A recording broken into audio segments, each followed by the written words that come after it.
you doing in my kitchen? Oh yeah, I invited you here. That's right. Come on. Today we are going to make nut milk. The first thing I want to talk about when you're making nut milk is you have to soak your nuts. There's a reason why you have to soak your nuts. Because nuts have enzyme inhibitors, and enzyme inhibitors prevent digestion. So you have to get rid of the enzyme inhibitors by soaking your nuts. So you want to soak your nuts in spring water. This is our spring water. We harvest all of our spring water. You can go to findaspring.com and find a spring near you. That's all that I drink. It's the best. So once you soak your nuts for at least a couple hours, but I like to soak them overnight, then you need to rinse them because see how the water's all brown? Those are the enzyme inhibitors. Now you want to get rid of those, so you don't want to use this gross water. You don't want to soak your nuts in tap water because then you'll be soaking in all the chlorine, fluoride, and chemicals, and pesticides, and larvicides, and fungicides, prescription medication, and all the other wonderful things that are recycled through the city water system.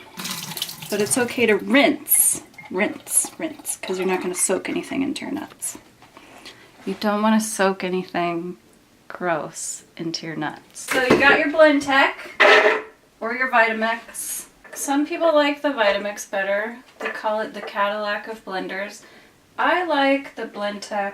I call it the Jaguar of blenders. Everything is streamlined and it's easy to clean. It doesn't have a sharp thing on the bottom that cuts your hands. For some reason it seems to blend better. This is so you got a cup of soaked nuts, and then it's not really going to matter how much water we're going to put in because we're just going to use enough water to extract the milk from the nuts, and then we're going to add water at the end. So one thing you want to make sure is to put your lid on.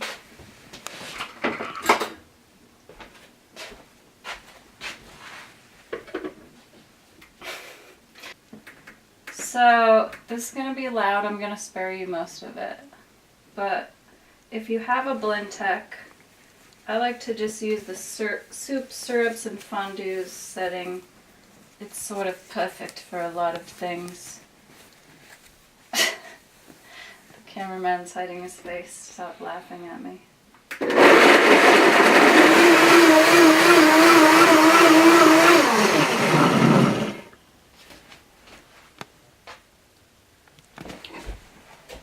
So you don't really have to use it for the full time. You just want to make sure you've really ground your nuts. You want to grind your nuts really well. So once your nuts are really soaked, added to water, and then ground, you've got the making of a good nut milk. To make a good nut milk, it's helpful to have a nut milk bag. You don't have to have a nut milk bag. You know, you pay a few bucks for someone to string it together. If you don't want to do that, you can go to the fabric store and get a piece of mesh fabric.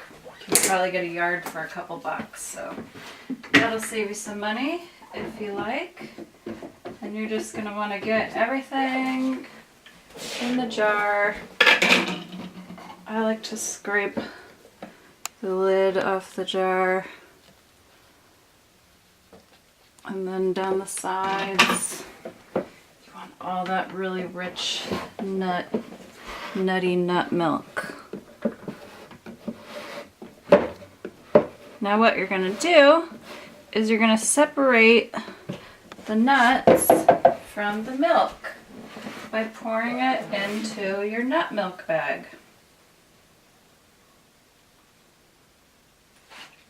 And then you're going to gently and carefully squeeze your nut milk bag. You want to tenderly, cautiously, carefully The reason I'm being so careful is because I don't want my nut milk to go everywhere. I want it to go into the cup.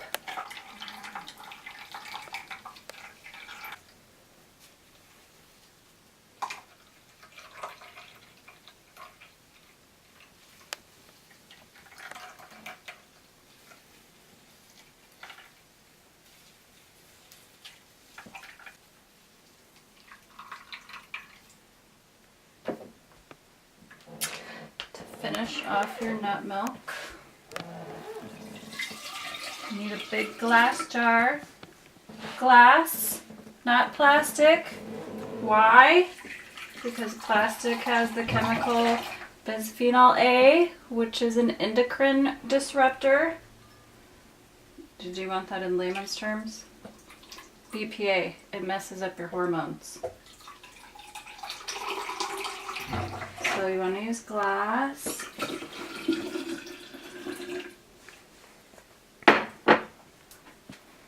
And then you just fill it up.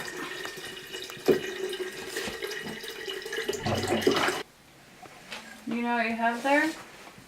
Delicious nut milk. Specifically almond milk.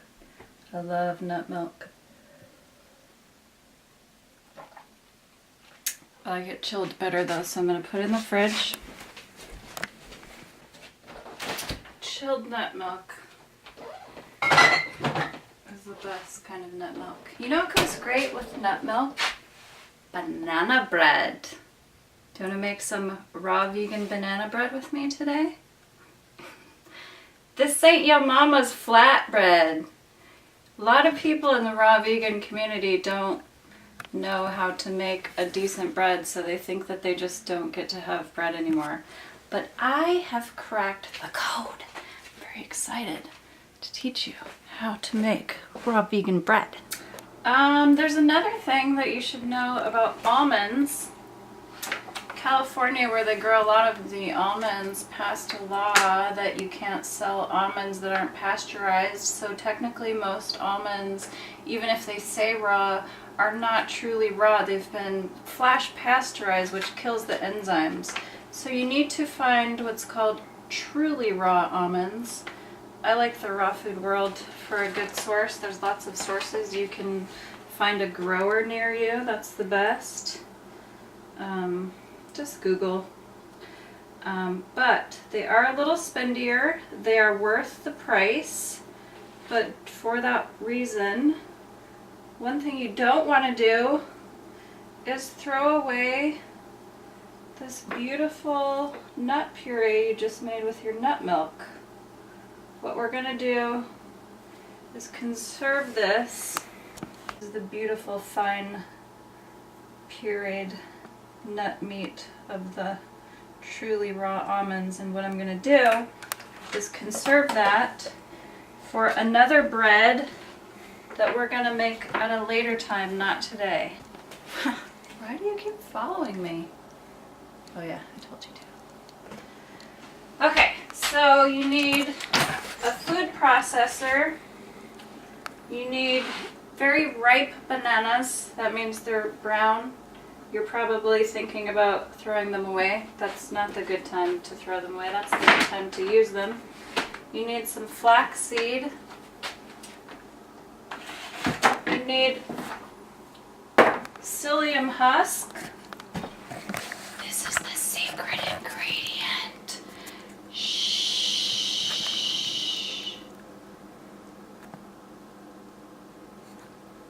Be very, very quiet.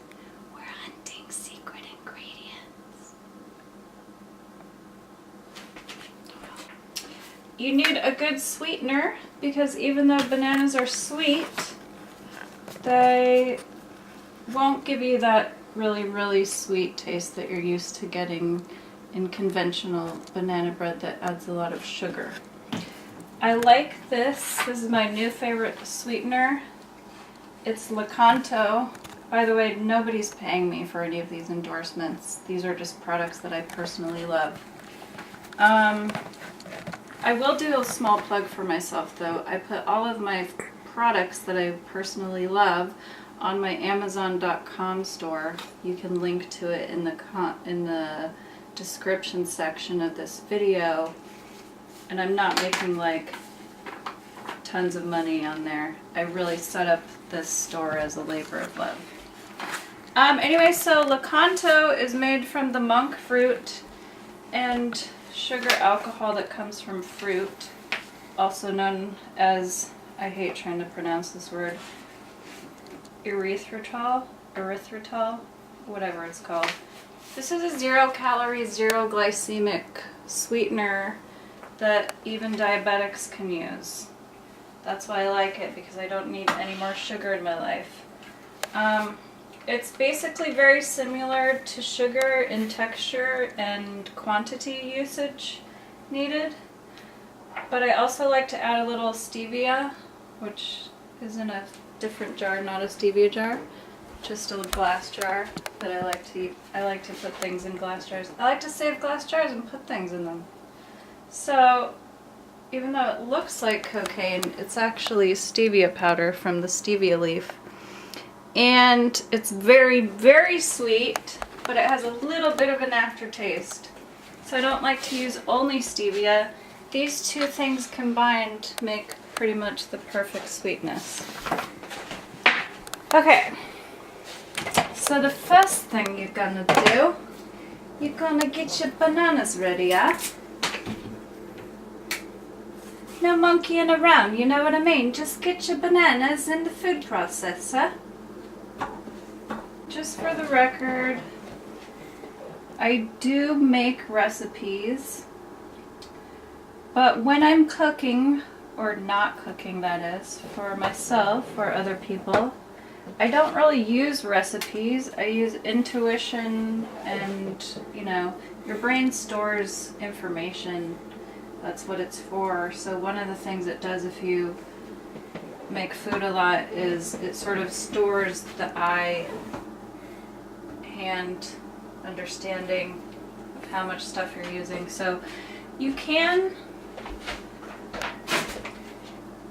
actually get a cookbook that I made called The Comfortable Transformation that has cooked food recipes and raw food recipes and helps you understand how to gradually become healthier and healthier in a comfortable way, as opposed to ripping out everything you know currently and just eating fruit, which a lot of people suggest, but is kind of impossible to do.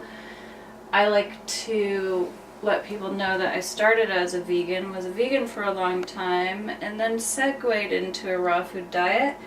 And so through the Comfortable Transformation cookbook, you can find some of my recipes, but when I'm doing videos, I won't be able to give you actual quantities like half cups or teaspoons or anything, because I just kind of eyeball everything.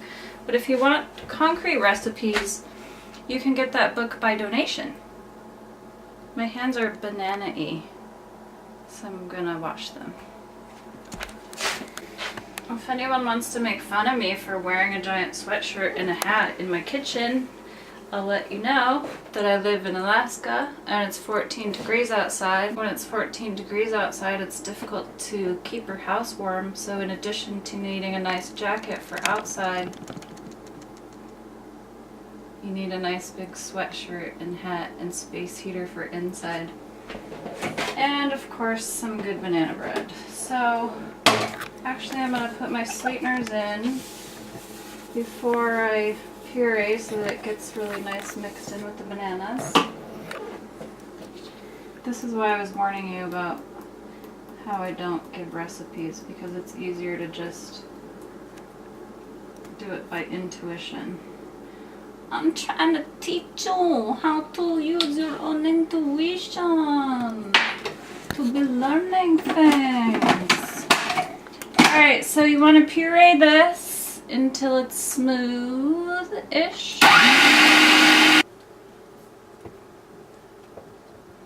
It should look like a nice thick cream sauce.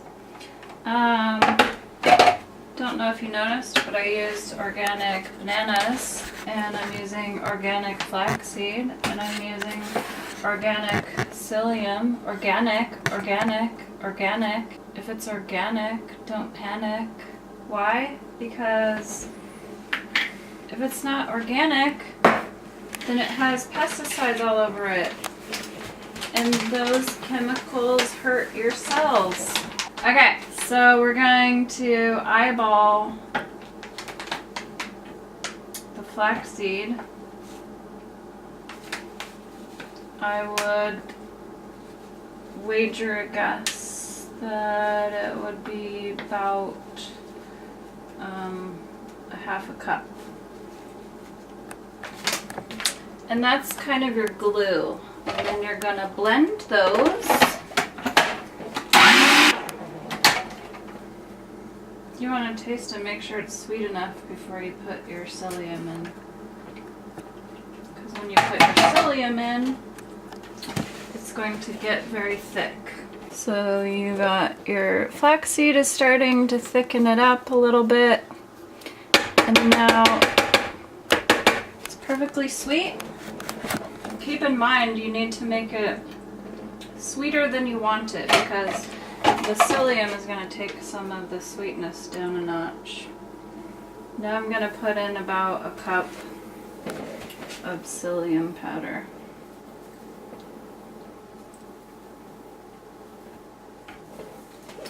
And then what I'm looking for now is an effect.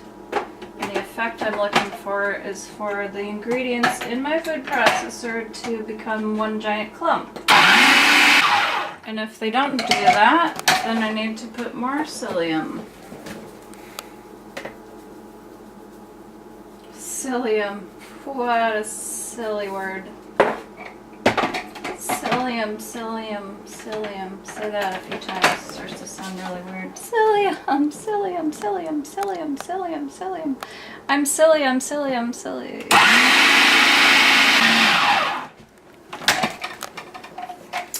So, almost, but not quite. It's a little too soft. But when it starts to clump up, you can tell you're getting really close.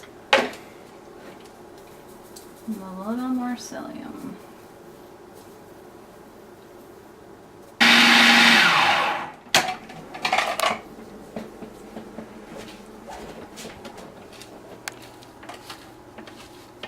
Scraped on the sides if you need to, and this is more of the texture that we're looking for, but I'm gonna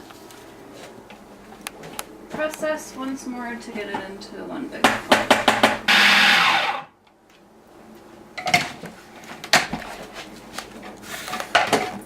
And now your dough's ready. You can tell because it's kind of clumpy and dry, and if you squeeze it together it will stick. So now you need your bread mold. I like these little things, but if you don't have them, you can do it by hand and just put it into like a log shape or a square shape if you like. But what you need to do is really compress it together. So what I'm doing is pressing it into the shape to the bottom, into the corners really tight, which is pressing it down. But then I'm going to squeeze it back together and add it till it's full. You want it nice and tight. Nice and tight.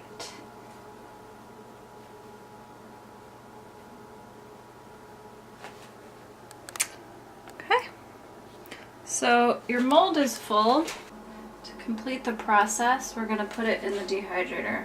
So you loosen up your mold on each side. And then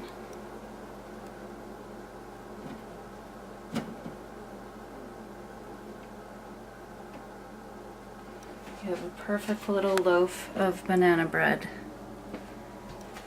Now you want to dehydrate at 115. If you don't know, enzymes die at 118, so we keep it under 118 at 115 for about a day and a half to 2 days. And by the magic of video, I have a finished loaf of banana bread. So I'm gonna show you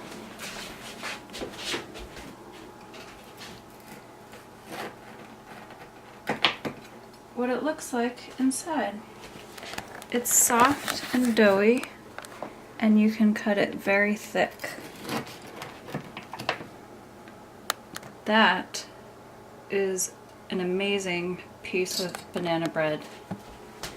This banana bread is full of living organisms, living enzymes, living nutrition. This banana bread is still alive! I'm tearing it in half while it's still alive, and I'm gonna eat it. Soft and chewy, just like the banana bread Mom used to make. If you're feeling nutty, you can add a little nuts to your dough too.